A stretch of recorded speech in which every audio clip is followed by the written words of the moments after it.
Culture is revealed when behavior collides with values. This is the Leaders Rising podcast.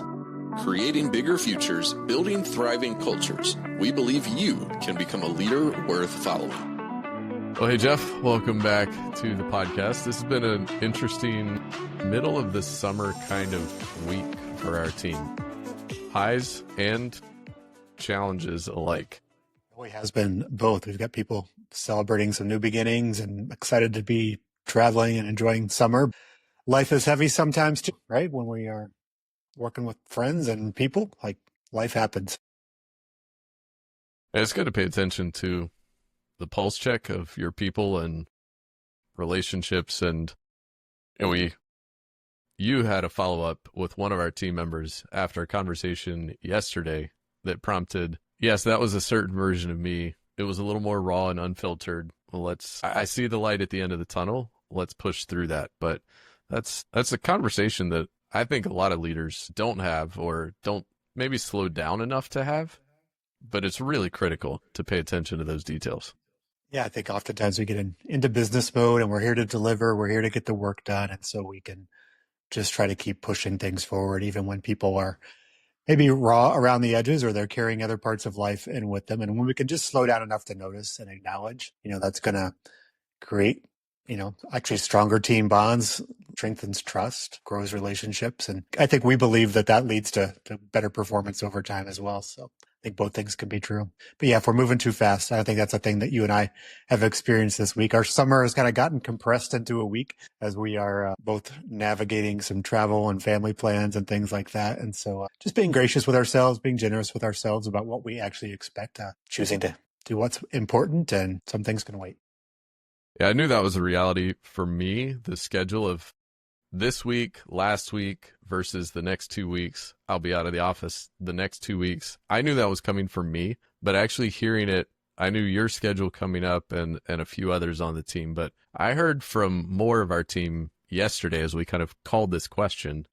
They're like, oh yeah, I have a week coming up. I have some time coming up. I have a gear shifting opportunity coming up to rest and recharge. And I think that's my favorite part of summer. Somebody asked us on a call the other day, asked me, okay, is this like an unplugged or an unplugged? And I was like, no, this is the 1 week of the year that I aim to be completely unplugged. By the time this goes live, I will probably be back in the office already, but you will be halfway around the world. What are you guys doing? Yeah. In the past year, my wife and I have both celebrated a big birthday. For a few years now, we've been planning towards this as a European trip along with some other family members. Mostly it's going to involve eating really good food and beautiful sunsets and beautiful places. So, I wouldn't be one to say out loud places like Italy and France and Spain. But, if we were going to places like that, that'd be pretty awesome. Well, that sounds like a great trip, a great experience. And I know you've already forecast you will be completely unplugged for those 2 weeks. I just hope they accept the AARP card over there. Well played. But all right, Jeff. So speaking of healthy, thriving cultures where you can banter and have a little fun like this, talk to us about where we're headed today in this conversation about culture at work. Yeah, I think so often whenever anything goes awry or, somebody's underperforming or something's not going the way we expect it to, leaders can be quick to blame culture and say, well, that's just a culture problem. If people would just follow through or they're not motivated anymore. And all they're really talking about in those moments is symptoms that they're experiencing. And all those symptoms just distract us from the solution that's actually where we need to go. And so one of the things we are going to talk about today and that we talk about over and over again with our clients is that culture isn't the goal. It's the system revealing the problem. Culture is not the goal. It's the solution. So when we're running into problems, we're not going to say, well, culture is what caused that. We're going to say culture is how you can go about solving that. In fact, I think that's what we ran into this week. Like we were kind of in this compressed time frame and we're all feeling a little stressed and maybe not at our best. I don't think that's a culture problem. I think culture gave us permission to solve that, to be generous with ourselves, to be kind, to be realistic about what we could do and realistic about scheduling some things for later. One of the things I've noticed in a lot of companies, and I'm going wider than even clients, but any company that I've worked with, shopped from, experienced, a lot of companies put a poster up on the wall, or they've got a banner, or they've got some catchphrase. But what's the difference between that and the culture that you're really talking about here? Yeah, great question. Back in June, I actually wrote a whole series of stuff on LinkedIn about culture isn't what you think it is. Culture is not a vibe check. Culture is not a pool table or a ping pong table. It's not all the fun stuff. Culture is really just how we do things around here. It's in the little moments. I'd say culture is more about what happens in those little moments and those side conversations in the meeting before and after the meeting than it is about the big idea on a poster or in a brochure. I love Edgar Schein. He is a organizational psychologist. His take on culture I found really helpful and informative. He says, don't focus on culture. Focus on the problem, the challenge, the goal, and how culture is either helping or hindering the progress you want to make in those areas. So, I think when we make culture such a big deal, we overplay our cards and we try to make big changes when really it's the micro conversations, those micro gaps where culture is going to make the biggest difference. I think that's what we're going to unpack more today. A few years ago, I was taking a look at some research on what was forecast as the workplace of 2020. And there were some pioneering kinds of things there. But one of the things that I recognized was that culture's likely by 2035. So I took these 2020 outlooks and said, okay, what's next beyond this? And I started thinking about how culture would move beyond what you just said. It's more than the ping pong table. It's more than the free food. It's not the features that come along with it. And I think a lot of people have probably tried to put features or solutions in place rather than getting to the root cause. And so, like you said, let's dive into the deep end on culture, because there are some things that we've seen that I know frame up a very different approach to culture and what culture actually means. And one of those, I think, is centered around behavior, actions, what people do. So talk to us about how culture frames up what people are actually doing day in and day out, like having hard conversations like we did this week. Yeah, I think a couple of recent conversations and work with clients and trying to solve some of their problems. Here's how we landed on saying it, is that culture is revealed when behavior collides with values. There's a lot there. Let me say it again. Culture is revealed when behavior collides with values. In other words, here's what we say we value around here. Here's how we say we're going to do things. But then we recognize here's what's actually happening. And that gap, that collision is culture. Hey, it's one thing to say a thing and it's another thing to do it. And our real culture is what's actually happening in the middle. If you say you value collaboration, but there's still silos everywhere and everybody's competing against each other. If you say we want innovative new ideas, but then when somebody takes a risk, they get a little smack on the hand or something, that's where the real culture is. It's that collision point. It's that rub. It's that gap, however you want to describe that or however you experience that. We'd say that's where culture is revealed, and that's where the leadership opportunity begins. A lot of our clients work with operating system like EOS, and one of the pillars of EOS is the push to tell the truth. And I think the way that culture, as you just described it, plays into that is, yeah, you can tell the truth, but just telling the truth isn't necessarily the best way. So how do you create the culture where people can tell the truth that is actually received on the other side? I think that's, as you described, it's really the collision with values of what do we want people to do that's different, that's uniquely us. Yeah, I think we'll go into this a little bit deeper, but it really does start with leaders modeling the way. I think it's fine to have aspirational values. We have values for our team and our organization that we aspire to, but we also know that nobody perfectly embodies all those things every moment. And when we pretend that that's what we expect, I think that's a problem. That actually undermines our trust and our influence, because we never all live up to those things. But we aspire to them, and we talk about when we get it right, and we are willing to talk about when, hey, I'm not sure that was executed the way we expect.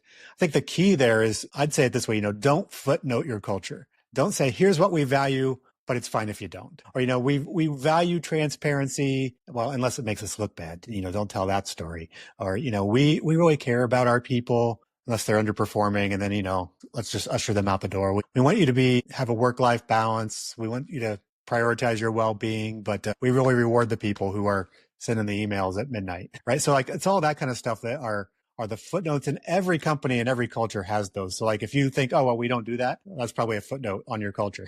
We don't even tell the truth about where we're footnoting our culture. We all do it. And it's okay to say that we do, but it's recognizing those gaps and saying that there's a culture that's revealed there. Where those tensions are great places to have conversation. Why is it that we celebrate the person sending the emails at midnight?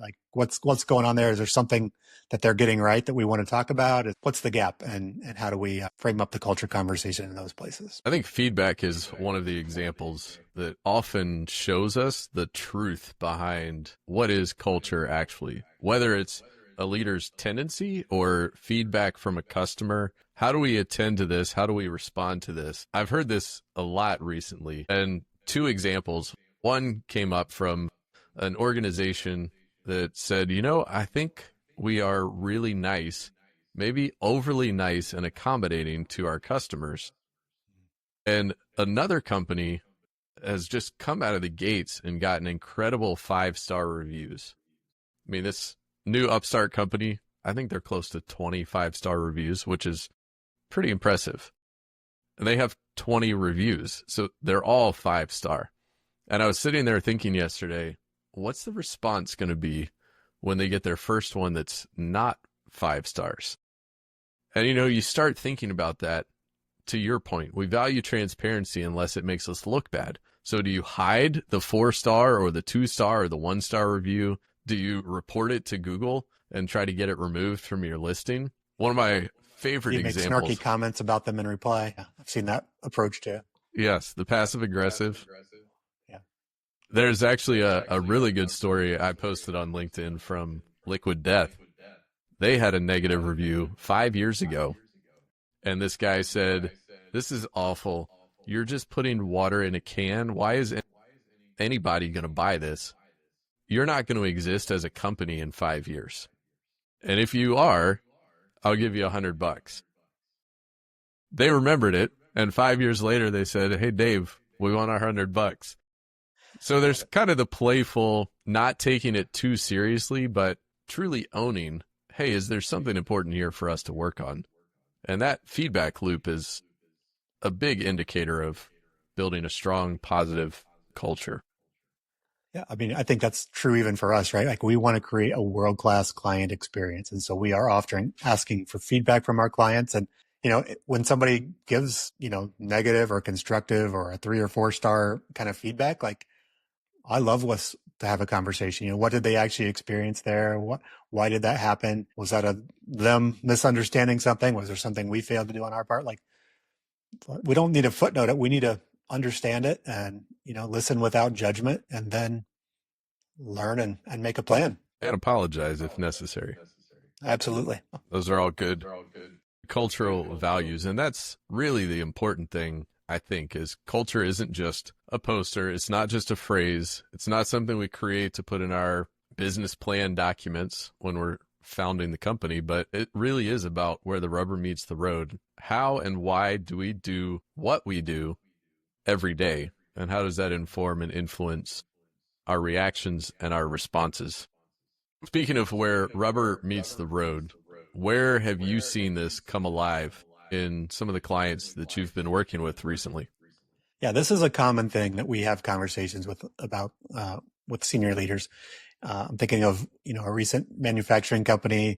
They were trying to solve some execution gaps. They were growing, money was okay, but they were starting to experience some turnover. I think partly because they were driving so hard on the performance stuff, they were starting to lose some people along the way. And the chief people officer, her comment was, "Our culture's slipping." And I think what she really meant is, we're getting stuff done, but maybe we're getting stuff done in the wrong ways. We're solving problems in ways that don't reflect our values.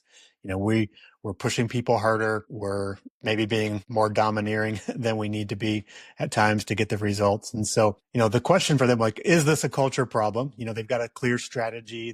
They've got strong talent. Their performance was still high. So on paper, a lot of things looked good, but in reality, there's a lot of friction, right? I think one of the things we did was begin with a team performance assessment. Like, we're just surveying the people. How engaged are they? How do they feel about the culture? What's their experience with their supervisors and their peers? And you start to recognize that, okay, there's some trends that are starting to show up. We're not following through on everything we'd say we follow through on, because we realize that only because there were some footnotes. Really, the only thing people care about is this number over here. So we're not going to do those things over there. And feedback was getting filtered. We don't think our boss is really listening anyway. So we're not going to tell him the hard stuff. He doesn't want to hear about how that machine always breaks down. And so we're just never going to get it fixed. We're just always going to be in trouble when we fall behind for the day. And then there's turnover that's trending up. So they've got all this stuff that's like cooking in the middle. At the top, everybody's clear. They're all, no, we're really clear. We have a great culture around here, except for the pressure and the friction is growing in the middle. That's one place we started the conversation. I remember another client who achieved incredible results. And because the business was driven and focused on that numbers side, the output, the goals, the expectations, the expertise they had as a business, when they reached that goal, the natural reaction, the culture didn't influence them to celebrate. It influenced them to say, okay, now what's the new goal? And so recognizing that human capital is making up your business. These are people. They are humans. What do people need? It's kind of like building a greenhouse and operating a greenhouse. You've got to have the right ingredients. We can't just keep pushing. These aren't machines. They need rest. They need the culture and environment to help them thrive, which is more rhythm than just consistently being focused on putting the pedal to the metal. Yeah. I think what we're both describing with those clients is, there's the declared culture, there's what we say we value, and then there's the demonstrated behavior over time. And I think really that's where our work shines, is giving teams, individuals, leaders, companies, all the lenses and mirrors that they need to see those things more clearly. Like when we can, and this goes back to the truth will set you free, right? Like, let's not be afraid of the truth. Let's see what's actually going on there. And then, we rarely would tell somebody well, you just need to fix the culture. That's not the solution, right? Fixing the culture isn't the thing. What we need to do is practice. We need to practice what we say we value. When we see a gap, we acknowledge it. We make a choice. Okay, what is it about our culture that we actually want to value in this gap? And then how do we step into it? So one of the things I love to help our clients understand is that culture doesn't have to be perfect. It has to be practiced. Culture doesn't have to be perfect. It has to be practiced. In fact, there's no such thing as a perfect culture. Every culture has its gaps. The best companies have their gaps. The best leaders acknowledge the gaps and step into them in micro ways, in micro moments, in the conversation before the meeting, or just pulling another teammate aside and saying, hey, that conversation we just had, maybe you didn't mean it this way, but it came across this way, and letting people know, giving them the feedback in the moment, not waiting till the annual performance review. It's all those little micro moments that really do shape the culture. Those hard conversations can really help to reinforce and instill that culture, that practice. This quote that I'm going to say in just a minute, it kind of flies counter to no perfect culture, but I think the intent is there. Cal Ripken Sr. is often quoted as having said, surprised to hear you offering us a baseball quote, Aaron. I mean, I love it. So out of left field. Practice doesn't make perfect. Perfect practice makes perfect.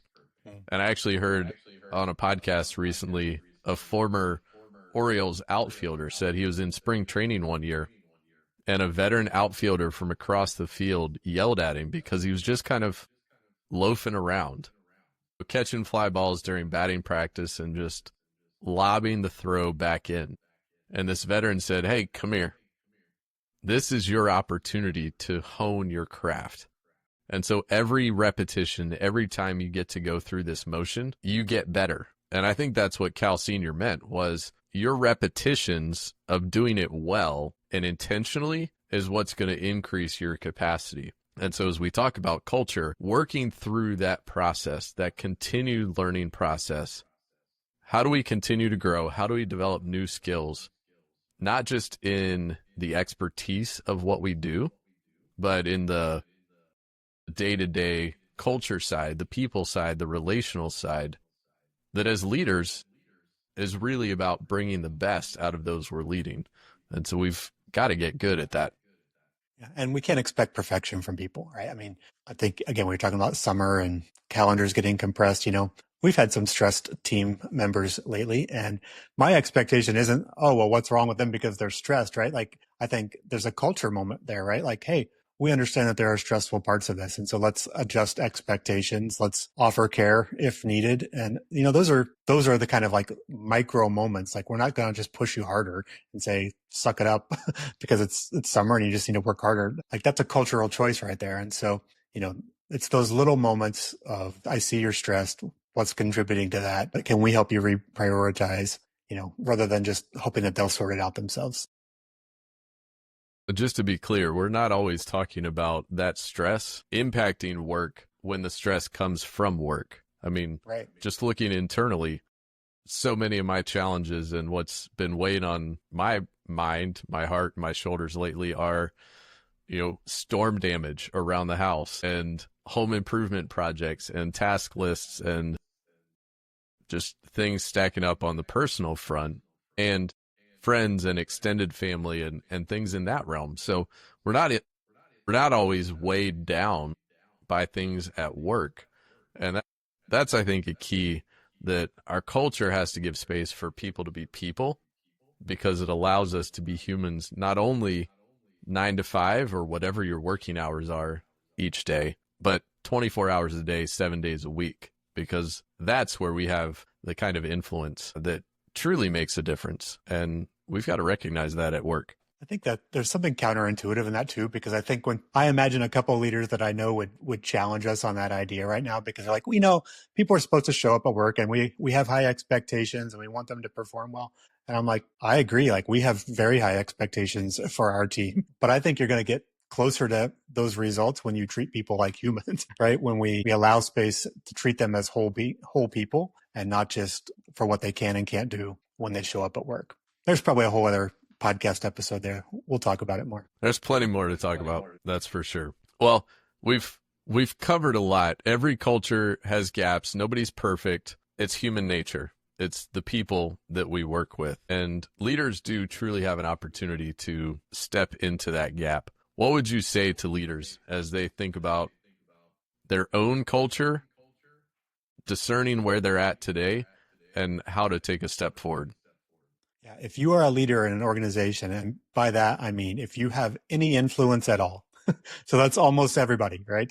You have some influence, then I would say culture is part of your responsibility. That you're constantly making choices that either, fill the leadership or the culture gap or create it, and so leadership, culture, all that's not a HR problem. That's not a someday somebody else. It's a you issue. It's a today. I often talk with folks about what we call micro shaping the culture, right? It's these little moments. Hey, we start our meetings on time. That's a micro shaping moment. If I show up 10 minutes late every time, I'm shaping culture right there, right? So I'm in the room ahead of time. I'm ready to go. I'm ready. That's a micro shaping moment. Team member was stressed out.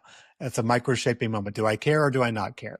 These are the things. And so culture isn't the big overhaul or the annual retreat or all those things. It's not even what's on the poster. It really is how I show up in these moments where our values are at stake. And so that's the invitation I'd say to anybody that has influence. If you're working with customers, you have influence. If you are managing those that work with customers, you have influence, and all the way up to the top. That's really good. Well, as people consider this, as leaders dive into culture and those micro actions that they are taking every day, what's a lens that can help them frame up this conversation and really focus in on where the action can be to elevate their culture? We're going to share a link in our show notes here to a resource where it's really going to help people do a little self-reflection, because that's the best place to start, rather than saying, hey, our culture is, or, they point the finger to somebody else. We're always going to offer the invitation to, hey, start with me. What do I know about me that is helping shape the culture? And so, for me, it comes down to something as simple as let's list our current values or the cultural principles or the things that are most important around here. Reflect on how well am I leading those things? How consistently am I showing up in those places? And then how well am I shaping and calling those things up in others as well? Because it's one thing to lead by example. We all have to do that. But then we also all have to be willing to do that work to step into those gaps. And I would suggest that every one of us listening, myself included, you, Aaron Lee, we all have these places, like there are gaps and we need to step into them. And so again, the exercise that we're going to link to will help maybe shine a light into where some of those gaps might be. And then the invitation is, how can you step there this week? Not just, doesn't take a big thing, but is there a simple conversation? Is there a simple decision you could make? Is there an action you could take to step into the gap this week? Yeah, and part of what will be included in that, and we'll link to it in the show notes at leadersrisingnetwork.com/podcast. Part of what is included in there is some key direct questions that then lead to specific actions. How do we take specific, targeted, focused next steps that will help us know? So you'll get some of the best insights that we have from just a few short questions, but starting you on that path. Jeff, I'm going to be even so bold to throw out one more resource. I'm going to say, if anybody wants to have a 30-minute coffee, virtual or in person, so if you're within driving distance of Richmond or Madison, one of us will meet you in person, but find us on LinkedIn, reach out to us. If you reach out to our team through the chat on our website, they'll get you connected with us. Those kinds of coffees are some of my favorite conversations to have, just to see what's going on in your organization and where can we help you find some targeted next steps. All right, Jeff, as we come in for a landing, where do leaders tend to get stuck as they're trying to think about putting some culture change into practice? Yeah, I think one of the big ways that we get stuck on when it comes to culture is we just misunderstand what culture is. We either make it way too big and think it's going to take a massive overhaul or, a whole new leadership system or something like that, or we make it way too small or too soft, right? We treat it as secondary and like it doesn't matter at all. So either making it too big or too little really is where it gets stuck. Culture is how you show up in a way that reflects the values and what's most important about your company, your team, your organization. So that's what I'd say most people get stuck.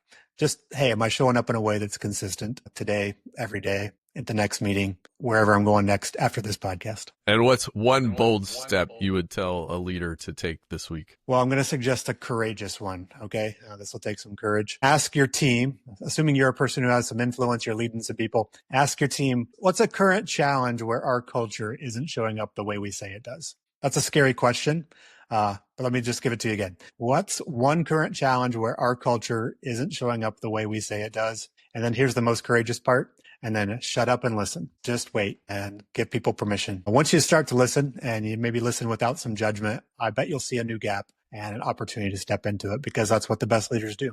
They step into the culture gaps and lead the way. Those are some bold, courageous steps. And if I may be so bold as to forecast, if any of you actually do that, have that honest heart-to-heart conversation, what you discover and what you do because of it will make a difference that will make a lasting impact for a long, long time. Not only in your business for all the business kinds of reasons that we often think about, but it'll also make an impact in you. All right, Jeff, thanks for diving into culture today. I'm excited for these next few weeks to see what you get to experience. Bring those stories back to us. I just wish you could bring the food back with you, but that's okay. Just tell us about it. Don't make us too jealous, though. Okay, I won't fly back some fresh pasta for you or anything. All right, get the show notes, the links to everything we've mentioned today, leadersrisingnetwork.com/podcast. We'll see you next time.